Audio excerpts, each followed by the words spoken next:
अगर पुष्प की मॉर्फोलॉजी, फ्लावर की मॉर्फोलॉजी देखें तो मोस्ट ऑफ पार्ट तो हमने स्टडी कर ली है। जो चीजें बचती है वो इधर देखते हैं। बाह्यदल पुंज यानी कि कैलिक्स प्रत्येक इकाई सेपल कहलाती है, पढ़ लिया। दल पुंज पेटल कहलाती है। एक और है जिसे हम कहते हैं परिदल पुंज। परिदल पुंज को हम क्या बोलते हैं बेटा? पेरियंथ बोलते हैं। अब ये क्या है? जो एक बीज पत्री पादप होते हैं ना बेटा, एक बीज पत्री पादप, उनमें दल व बाह्य दल अनुपस्थित। दल व बाह्य दल नहीं होते, उनकी जगह पर एक स्ट्रक्चर पाई जाती है जिसको अपन बोलते हैं परिदल। मतलब एक बीजपत्री पादपों में सिर्फ एक ही पंखुड़ी होती है, दल बाह्य दल नहीं होता। पर इसकी जो इकाई है उस इकाई को हम कहते हैं, वहां क्या बोला था? बाह्य दल को सेपल, दल को पेटल, इसको बोलते हैं टेपल। क्या बोलते हैं बेटा? समझ में आया? ठीक है। इसके बाद में देखो, चलो पुंकेसर हो गया, स्त्री केसर हो गया,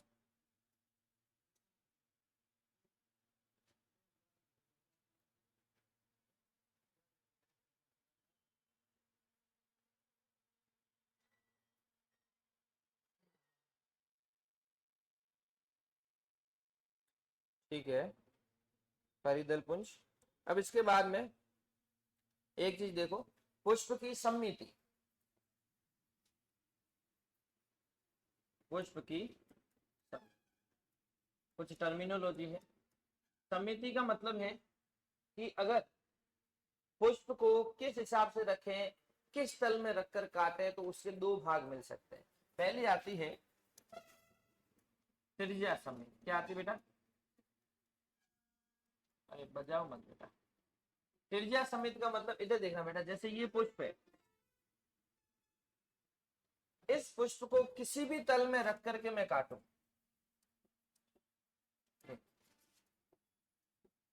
ऐसे काटूं तो भी दो भाग मिले, अगर ऐसे काटूं तो भी दो भाग और एक जैसे भाग मिलेंगे, ऐसे काटूं तो भी दो एक जैसे भाग मिलेंगे, ऐसे काटूं तो भी दो एक जैसे भाग मिलेंगे, राइट। तो त्रिज्या समेत का मतलब होता है पुष्प को किसी भी तल में रखकर काटने पर हमेशा दो समान भाग मिलते हैं, उसको क्या कहते हैं हम? त्रिज्या समेत। क्या बोले इसमें? किसी भी तल में रखकर काटने पर दो समान भाग, दो समान भाग। एग्जाम्पल देखना, जैसे आपने सरसों देखा होगा बेटा, सरसों का फूल देखा क्या? सरसों हो गई, धतूरा हो गया, मिर्च हो गई। धतूरा तो देखा है, व्हाइट कलर का फ्लावर जिसके ऊपर ग्रीन कलर की पैंट पहनी होती है, लंबा फ्लावर। आपको बताया होगा अनिल जी ने, अमरा राम जी ने, हाँ किशोर जी। तो ये है धतूरा। इस तरीके से फ्लावर पकड़े किसी भी तल में रख करके काटो, दो समान भाग मिलते हैं। दूसरा आता है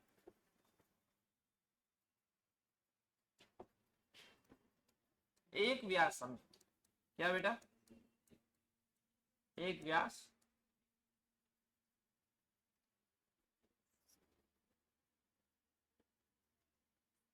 सममित। देखो बेटा, ये पुष्प है, ऐसा ना कहते, इसको मैं ऐसे कहूं, ये पुष्प है। अगर इस पुष्प को मैं, इधर ध्यान दो, अगर इस पुष्प को मैं इस तल से काटूं तो दो समान भाग मिलेंगे, अगर मैं इसको ऐसे काटूं तो दो समान भाग मिलेंगे। अगर ऐसे देखो, इस तरीके से अपन बताएं,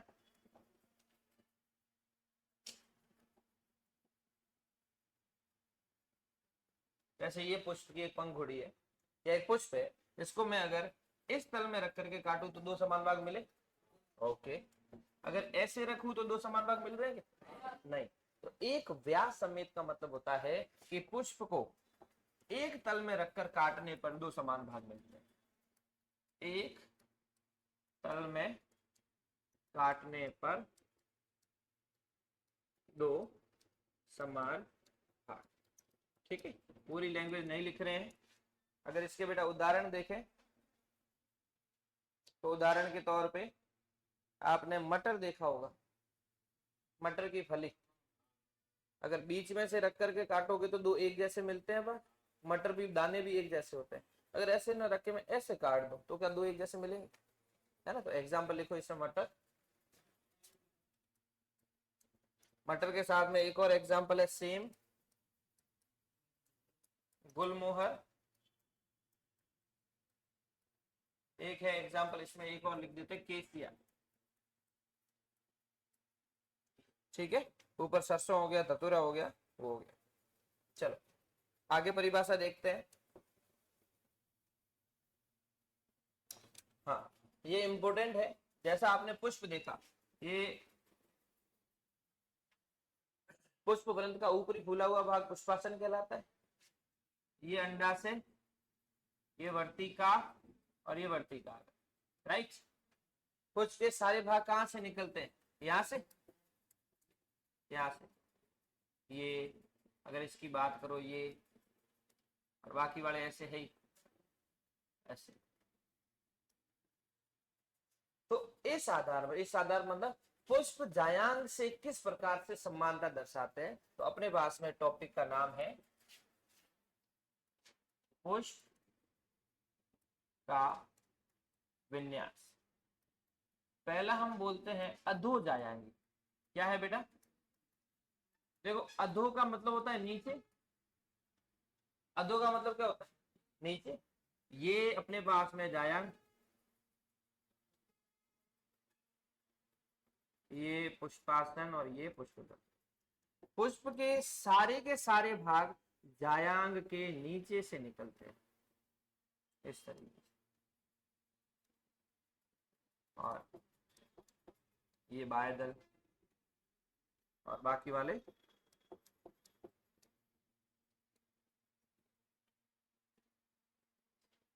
तो इसको हम क्या बोलेंगे, इसको बोलेंगे अधोजायांग। क्या है, पुष्प के सभी भाग जायांग के नीचे से निकलते हैं। अब देखना बेटा, इधर क्वेश्चन ये नहीं आता कि भाई अधो जायांगी क्या है। अब इसमें क्वेश्चन आता है जायांग क्या हो गया बेटा, ऊपर, और जायांग ऊपर हो गया तो इस ऊपरी जायांग को हम क्या बोलते हैं, जायांग कैसा बेटा, ऊर्ध्व। जायांग कैसा, ऊर्ध्ववर्ती। एक होता ऊर्ध्ववर्ती मतलब ऊपर, एक होता अधोवर्ती मतलब नीचे। एग्जाम्पल इसमें देखें, सरसों में इस प्रकार, मोस्ट ऑफ जितने भी फ्लावर होते हैं सब में ये प्रकार पाया जाता है। अपन गुड़हल देख सकते हैं, गुड़हल में भी यही पाया जाता है। ठीक है, एक दो एग्जाम्पल और है। ये एग्जाम्पल सेलेक्ट करके, मतलब जितने भी जेड के पेपर है या जेड के रिलेटेड किताबें है ना, वही एग्जाम जहां से पूछे गए हैं उसी एग्जाम्पल को ही हमने रखा है।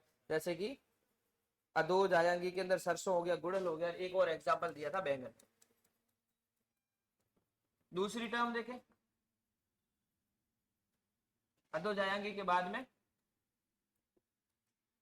अधो मतलब नीचे, फिर अधि, अधि मतलब जायांग के ऊपर से निकलेंगे।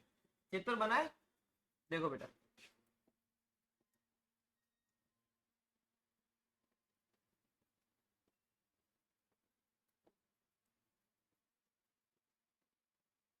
ये जायांग अंडा से। अब क्या होगा, भाग कहां से निकलेंगे सारे के सारे, यहां से। ये हो गया बायदल, ये ओंकेसर, और ये ऊपर वाला भाग दल। तो मतलब जायांग कैसा हुआ, कोई भी आपने ऐसा पुष्प नहीं देखा होगा, ये पुष्पासन बीच में जायांग मतलब अंडा से और उसके ऊपर से निकले हुए। तब इस कंडीशन में क्या होता है, इस कंडीशन में ये पुष्पासन देखो इस तरीके से था, ये बीच में जायांग आया, बाकी वाले भाग ऊपर हो गए। तो इस कंडीशन में ये जो थैलेमस है ये फैल जाता है और जायांग को अपने अंदर ले लेता है। तो ये वाली जो कंडीशन है वो इस तरीके से हो जाती है, देखना ये कंडीशन इस तरीके से। बाकी सारे के सारे भाग कहां से निकल रहे, जायांग के ऊपर से तो जायांग कहाँ आया, तो इसमें जायांग की स्थिति क्या हुई, ऊर्ध्ववर्ती हुई या अधोवर्ती। एग्जाम्पल देखना इसमें, एक एग्जाम्पल इसमें आता है, जैसे हम कहते हैं अमरूद, अमरूद।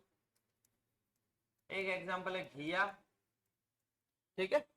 घिया के बाद में सूरजमुखी, हमने लास्ट ही पढ़ा है। अरपुष्पक मतलब कि काले काले बीज सूरजमुखी के बीच में होते, वो ऐसे ही होते हैं सूरजमुखी के अरपुष्पक। क्या हुआ, सूरजमुखी के अरपुष्पक। अधो जाएंगी, समझ में आया, अधि जाएंगी आया। तीसरी टर्म देखते हैं अपन, यहां लिख देता हूं, परिजायांगी। मतलब हमने जायांग को नीचे रख दिया, जायांग को ऊपर रख दिया। अब क्या होगा, अब ये होगा कि सारे भाग जो है जायांग के बीच में से निकलेंगे। ये वाली चीज देखना इधर, ये तो अपने पास में पुष्पासन, ये है अंडा से वर्तिकाग्र और वर्तिका।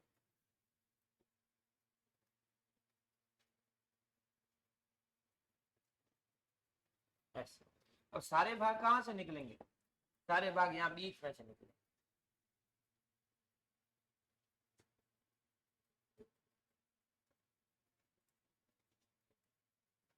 इसमें क्या हुआ, इसमें ऊपर से निकल रहे थे, इसमें नीचे से निकल रहे थे, इसमें कहां से निकल रहे, इसमें सारे के सारे भाग निकल रहे बीच में से। तो जायांग की स्थिति क्या हुई बताओ,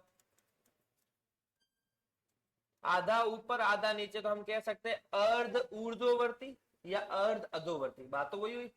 चलो, अर्ध अधोवर्ती।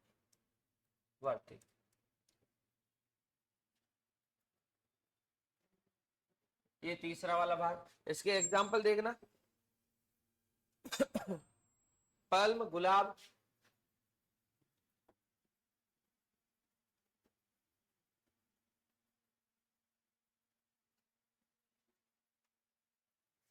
एग्जाम्पल देखें, पल्म, आडू, अडूसा होता है, और गुलाब। ये तीन इसके एग्जाम्पल। समझ में आया, वापस रिपीट कर रहा हूं। जो अपने पास में पुष्प दल है, उन पुष्प दलों का या पुष्प दलों का जायांग से रिलेटेड क्या टर्म, एक तो ये कि सारे भाग जायांग के नीचे से निकले तो क्या हुआ, अधो जायांग। सारे भाग जायांग के ऊपर से निकले तो क्या, अधि जाएंगे। और बीच में से निकले तो। अब इसके बाद में एक इंपॉर्टेंट टर्म है, उस टर्म से क्वेश्चन आते हैं। हम ऐसे पुष्प को देखते हैं तो क्या होता है कि या तो हमें पंखुड़ियां एकदम एक दूसरे के किनारों से जुड़ी हुई मिलती है, या फिर पंखुड़ियां जैसे कि पहली पंखुड़ी इस तरीके से, देखो ये पहली पंखुड़ी इस तरीके से, दूसरी पंखुड़ी इसके ऊपर चढ़ी हुई, उसके ऊपर ऐसे चढ़ी हुई, उसके ऊपर ऐसे चढ़ी हुई, उसके ऊपर ऐसे, यानी कि एक पंखुड़ी अंदर की तरफ, एक पंखुड़ी बाहर की तरफ। ऐसी चीजें देखते हो, गुड़हल देखा होगा आपने, एक साइड अंदर एक साइड बाहर। धतूरा देखा, पांचों की पांचों चिपकी हुई। धतूरा छोड़ो, आंकड़े का पुष्प देखा होगा, ऐसे पकड़ते ही दबाते ही आवाज आती है, पट आती है ना। तो उसके पांचों के पांचों किनारे एक दूसरे से चिपके हुए होते हैं। तो इसको हम बोलते हैं पुष्प दल विन्यास।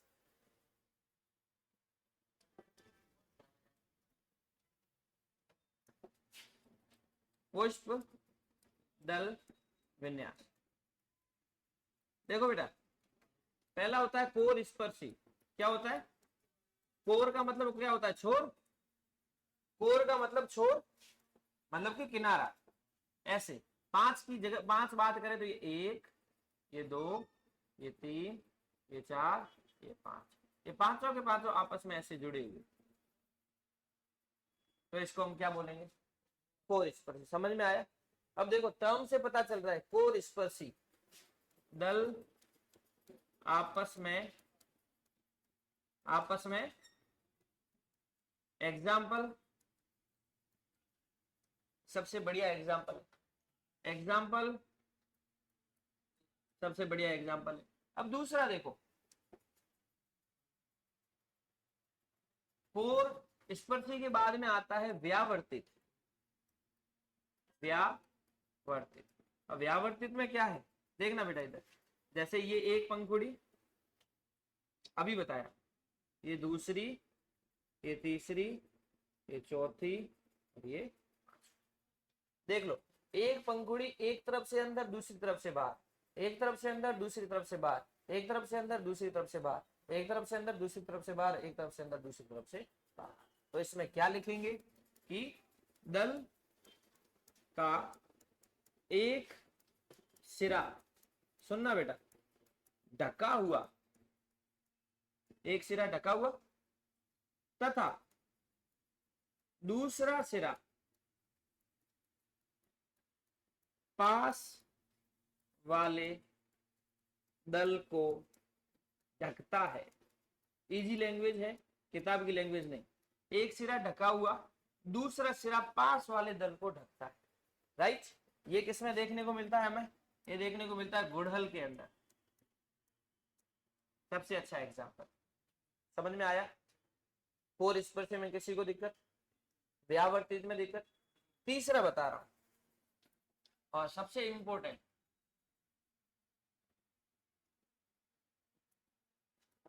अगर क्वेश्चन आते हैं तो यहां से आते हैं, उसको हम बोलते हैं बेटा वैक्सिलरी। क्या बोलते हैं। अब ये किस प्रकार का विन्यास है, वैक्सिलरी। आपने मटर देखा होगा, मटर का पुष्प देखना, मटर तो देखा ही है, मटर का पुष्प देखा क्या कभी किसी ने।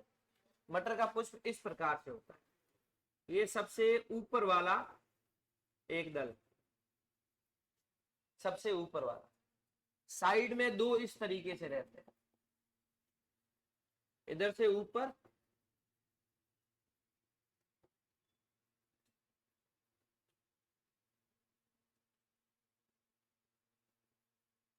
एक सेकंड, ऐसे अंदर की साइड,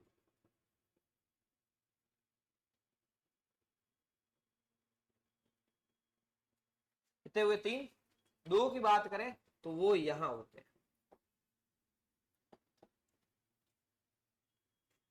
ऐसे।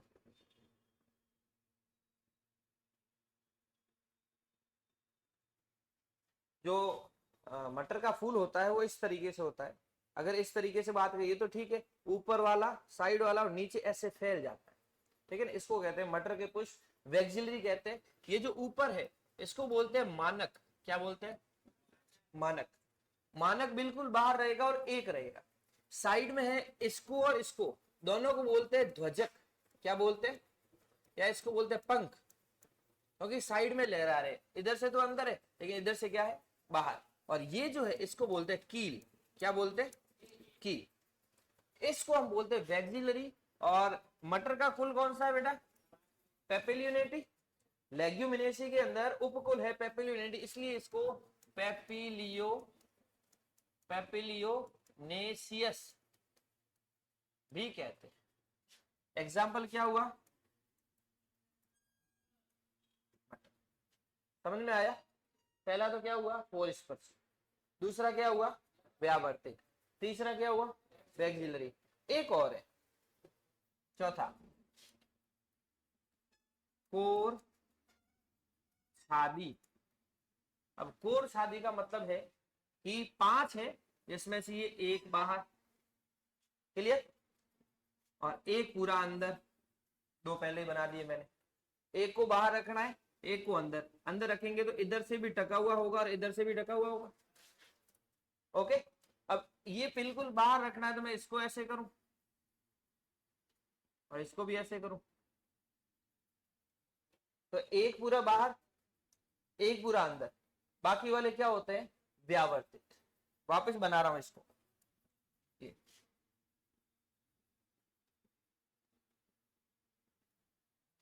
एक पूरा बाहर है, इधर से भी इधर से भी, एक पूरा अंदर है। ये क्या है, ये इधर से अंदर है और इधर से बाहर है, ये इधर से अंदर है और इधर से बाहर है। एक दो तीन, ये पूरा पूरा अंदर, ये चार और ये, इसको बोलते हैं हम कोर छादी। और कोर छादी का आप एग्जाम्पल लिखना,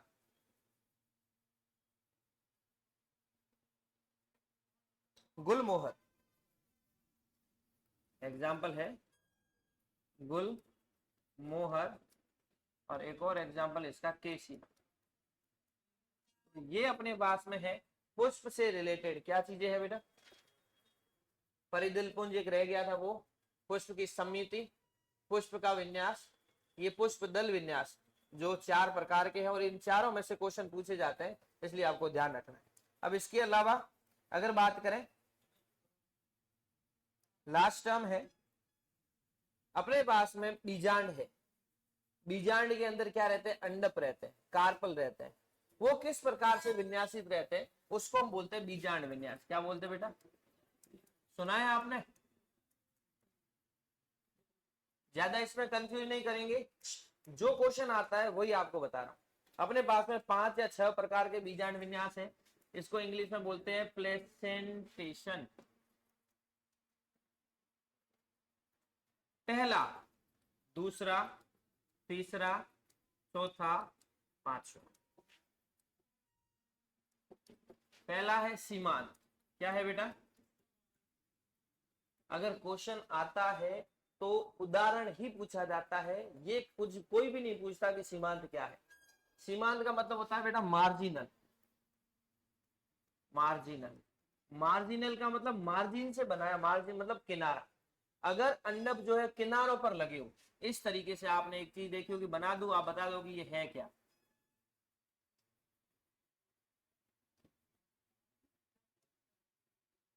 मटर। अब हाँ मटर, ये जो फली है, इस फली को जैसे हम 2 भाग करते हैं तो ये वाला इसी पर रहता है, ये वाला इधर आ जाता है, ये इधर ही रहता है, ये इधर आ जाता है, यही होता है ना। तो अपन बोलेंगे कि मार्जिनल का उदाहरण क्या है,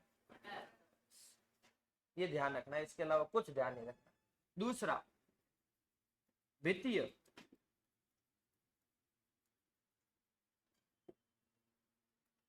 पेराइटल। पेराइटल में आपको बताऊं, ये अपने पास में जाया भित्ति के ऊपर इस तरीके से,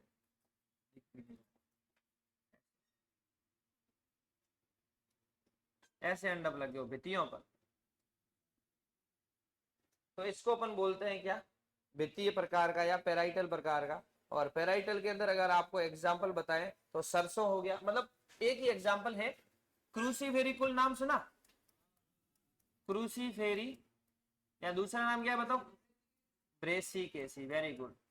सरसों भी आ गया, तो इसमें ज्यादा लिखाने की जरूरत नहीं है। अब वित्तीय के बाद में एक अक्षीय, अक्षीय का मतलब एक्साइल, ये जो बने इनके बीच में भित्ति बन जाती है इस तरीके से, और ये भित्तियों पर जो लगे हैं वो यहां पर आ जाते हैं।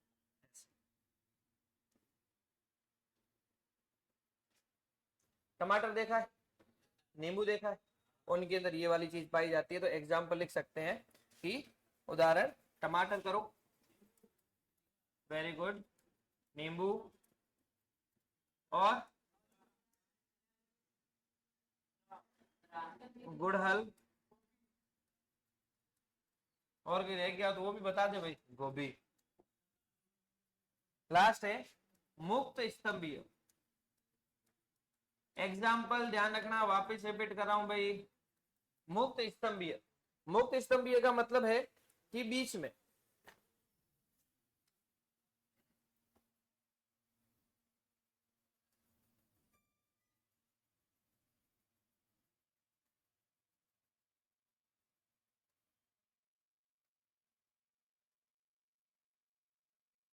खतरे, ओके,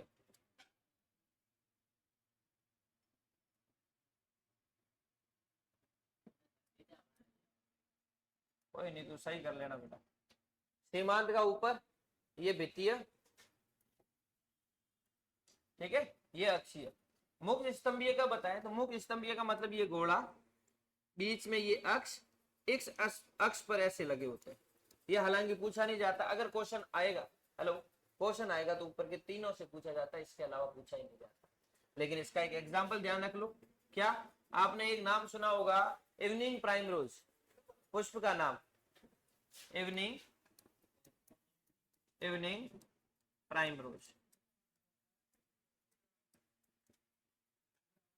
और लास्ट, आधारीय,